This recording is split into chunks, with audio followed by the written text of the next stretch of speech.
Hey, astronauts. Welcome to the Digital Galaxy Podcast. I'm your pilot, Paul, and welcome to the third Warpspeed episode. The information in this episode comes from Yahoo Finance and the Washington Post. Almost a year has passed since we covered the Epic Games versus Apple lawsuit, and here is where we currently stand.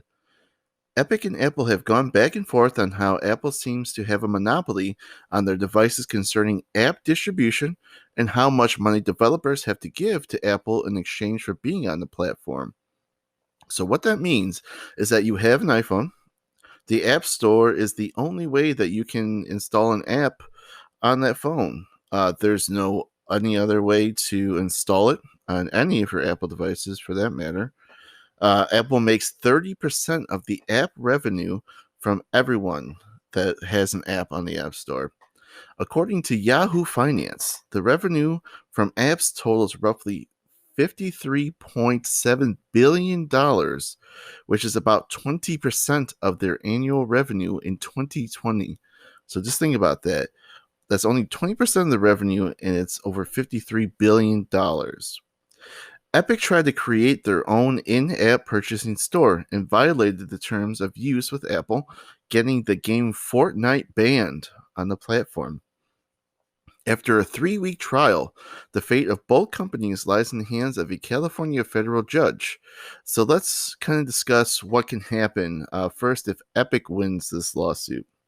According to the Washington Post, quote, a ruling in favor of Epic Games and a court-imposed remedy that forces Apple to allow competing app stores, end quote. So this ensures that Apple allows Epic and other competing app stores to appear on iOS devices, which can be extremely groundbreaking, in my opinion. It can open up an entirely new market for developers and other technology companies. It is important to state that since the suit was filed last year, Apple modified their 30% commission rule. Now, this only applies to large companies that make over $1 million annually. If the company makes less than that, Apple charges a 15% commission. So if Apple wins this case against Epic, they will continue to make billions of dollars with their current business model, but they may continue to be the subject of regulatory scrutiny for years to come. Even with mountains of evidence, the case still may take months to come to a conclusion. We'll keep you updated here on the Digital Galaxy Podcast. And that's going to wrap up our Warp Speed episode for today.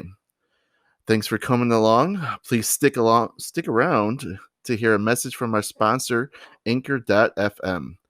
Also, don't forget to follow our channels on Twitter, YouTube, Spotify, Google Podcasts, and iTunes. You can also find this episode in the written form on our website, digitalgalaxypodcast.com. This episode was created by Clero, a social media app where you are in charge of your data and community. Check it out at clero.app. Thanks for coming along in our journey, and we'll see you in the next one.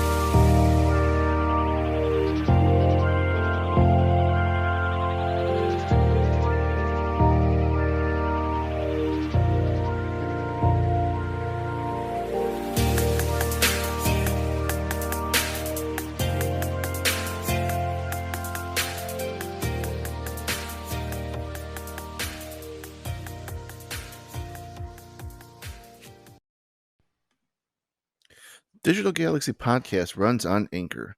If you haven't heard about Anchor, it's the easiest way to make a podcast. So let me explain. First of all, it's free. Second, there are creation tools that allow you to record and edit your podcast right from your phone or computer.